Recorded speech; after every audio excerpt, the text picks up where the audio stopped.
Tyler Herro has been underrated every step of the way. He absolutely destroyed his high school rankings, so in today's video, I want to look at what happened to every single player ranked ahead of him. Some of these were super surprising. I'm having a lot of fun with these videos. If you guys want to see another one tomorrow, let's aim for 1 like on today's video. So smash that like button, smash that subscribe button, and let's get into this. Herro grew up in Wisconsin, where he was just too good for the competition. By the time he was a senior at Whitnell High School, he was standing at 6'5". His opponents just didn't stand a chance. On the season, he averaged an insane 33 points, 7 rebounds, and 4 assists, shooting 50% from the field and 44% from 3. His highlight mixes were some of the most fun to watch at the time, but despite his ridiculous numbers, he would graduate as just the 30th recruit in the country and decided to go to the University of Kentucky. In his freshman season, he didn't blow away expectations, but he played very well. He averaged 14 points, shooting 46% from the field and 36% from 3. I think the biggest thing for him that year is that he showed that he was more than just a shooter. He went to the 2019 draft and was getting mocked all across the first round, but ended up going with the 13th pick to the Miami Heat. As a rookie, he would have one of the more surprising seasons, averaging 14 points as a 39% three-point shooter, but he really became a household name during the NBA bubble with his role in the Miami Heat, shocking everyone, making it all the way to the finals. This past season, while he increased his averages across the board, now scoring 14 points a game, and increased his overall efficiency from the floor, he's been getting a lot of hate and just might be touching underrated territory again.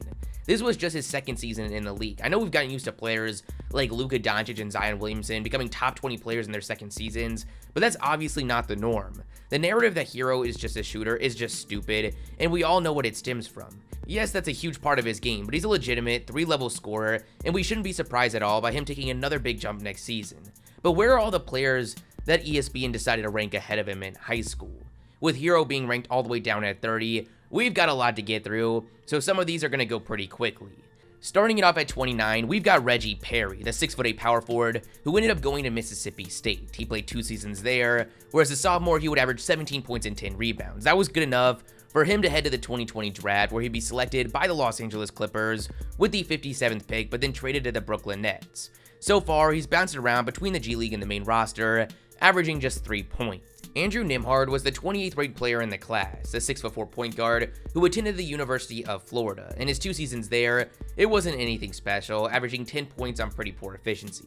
Leading up to this most recent season, he transferred to Gonzaga. He's going to be going into his senior year after a junior season in which he averaged 9 points and 4 assists. Coming in at 27, we've got 6'10" center David McCormack. McCormack decided to go to Kansas, where he's still there today, coming off a decent junior season in which he averaged 13 points and 6 rebounds.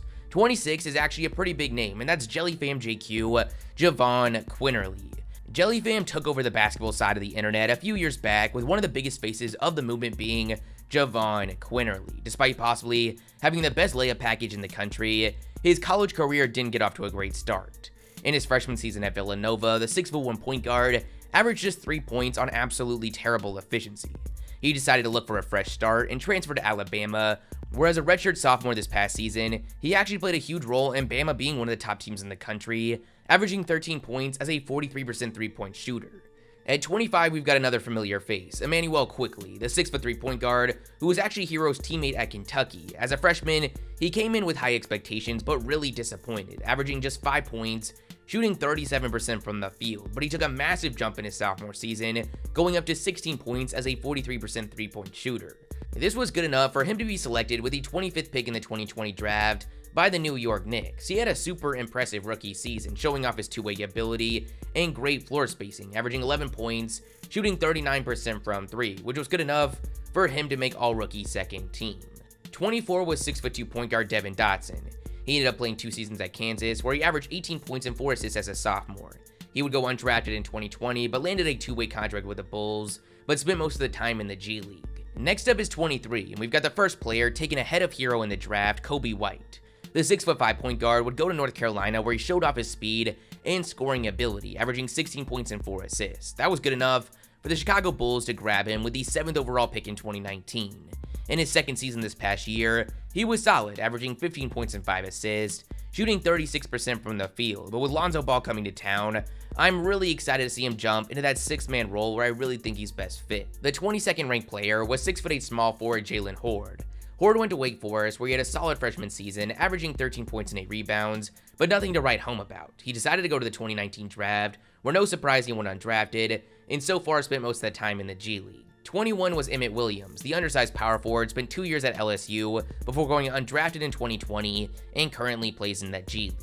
At 20, we had Ashton Hagans, the 6'3" point guard who spent 2 unimpressive seasons at Kentucky before going undrafted in 2020. He's currently on a 2-way deal with the Timberwolves. The 19th player in the class was 6'10" power forward Simisola Shitu, who played 1 okay season at Vanderbilt, averaging 11 points and 7 rebounds before going undrafted in 2019, and has been a G League player since.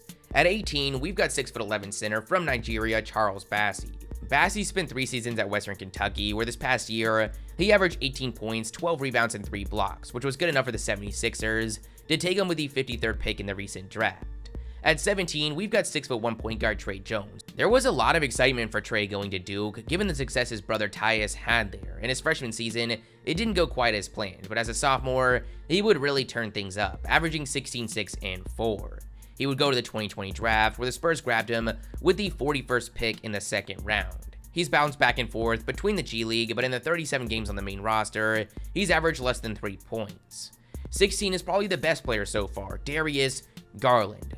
Despite the 6'1" point guard only playing 5 games at Vanderbilt due to injury, scouts saw enough, as in those games, he averaged 16 points, shooting 54% from the field and 48% from 3. He would go to the 2019 draft, where the Cavaliers selected him at number 5. He's coming off a very solid second season, in which he averaged 17 points and 6 assists as a 40% three-point shooter. His future is looking very bright. At 15, we've got one of my favorite players in the league, 7'2" center Moses Brown. The Giant was a pretty big name in high school, playing alongside another top recruit, Cole Anthony, as a senior. He would then go to UCLA, where he averaged 10 points, 8 rebounds, and 2 blocks. While solid, it wasn't enough to get drafted. This past season, though, he really broke out. He spent 1 week in the G League, but after averaging 19 points, 14 rebounds, and 2 blocks, leading the OKC Blue to a 5-0 record, they had to call him up, where he didn't disappoint. The Thunder actually signed him to a multi-year minimum deal, putting him on one of the best contracts in the league. He bounced around this summer in trades, but landed on the Dallas Mavericks, who just seem to love their Giants, with them now having 3 of the 4 tallest players in the league. 14 was 6'10" power forward EJ Montgomery, who after 2 disappointing seasons at Kentucky, went overseas, where he's been since. Next up at 13, we've got 6'9" power forward Darius Bassey, who actually didn't go to college and just prepared for the draft. In 2019, the Thunder would select him at 23. So far through his 2 seasons, he's struggled with his efficiency, but has displayed a ton of potential. 12 was 6'9" center Nazarian Reed, who went undrafted in 2019 after 1 season at LSU. His career started off on a 2-way deal, but eventually landed a full NBA contract. So far, he's been really good, and he really stepped up when Cat dealt with injury. This past season, he averaged 11 points, 5 rebounds, and even shot 35% from 3. At 11, we've got 6'7" small forward and Oregon commit Louis King. After a decent freshman season, averaging 14 points, he went undrafted in 2019, and so far, has spent most of his time in the G League. 10 is one of the most infamous players from this class, especially if you're a Suns fan, and that's 6'10" center Jaylen Smith. Smith would go to Maryland, where after a sophomore season in which he averaged 16 points, 11 rebounds, and 2 blocks while showing off his floor spacing, he would go to the 2020 draft, where the Phoenix Suns, whose biggest need was point guard, and Tyrese Halliburton was on the board, would shock everyone and take Smith at 10. As a rookie, he appeared in 27 games, averaging 2 points. Finally, at 9, we've got our first shooting guard ranked ahead of Herro, Anfernee Simons. After a year of prep school, he would take the unconventional route and go straight to the draft, where the Blazers took him at 24.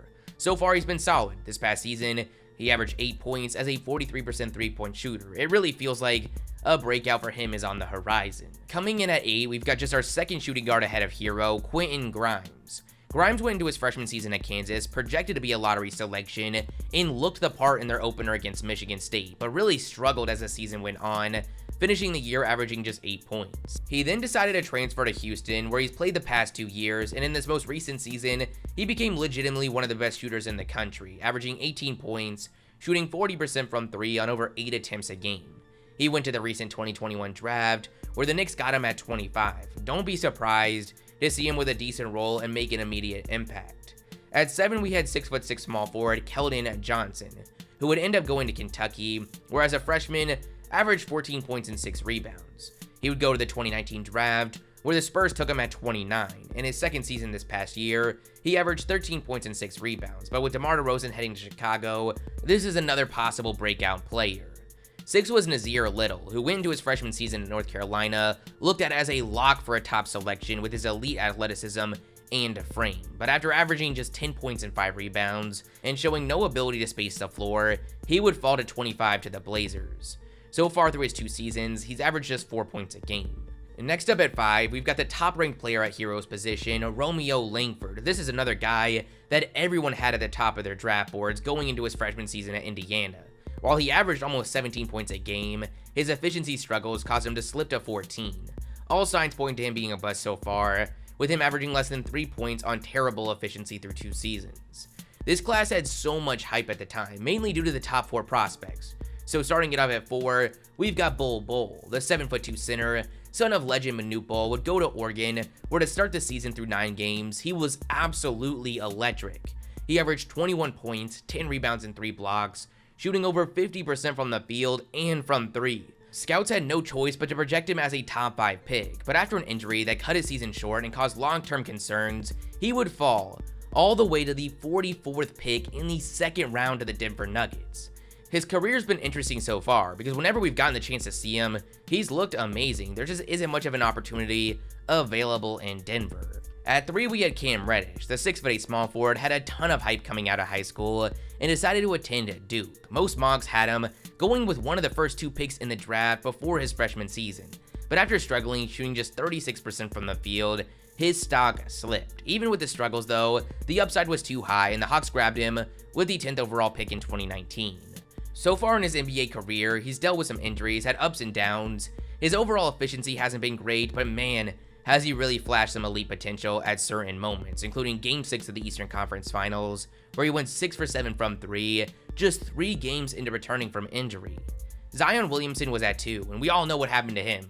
The freak of nature went to Duke, dominated, became the consensus #1 overall pick to the Pelicans, and now in just his 2nd season is on pace to be one of the top players in the league.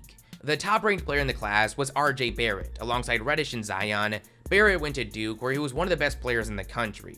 The Knicks would end up grabbing him with the 3rd overall pick in 2019. In my opinion, he's one of the more underrated young players in the league currently. He's coming off just his 2nd season, in which he averaged 18 points, 6 rebounds, and 3 assists as a 40% three-point shooter. So that's it. Those are the 29 players that are ranked ahead of Herro. A lot of surprises, but I think the biggest shocker is that they ranked him at 30 but didn't put another shooting guard until the 9th ranked Anfernee Simon. It was also interesting to see just how much better Herro has been than all the other shooting guards ranked ahead of him. I want to know your guys' thoughts in the comments below.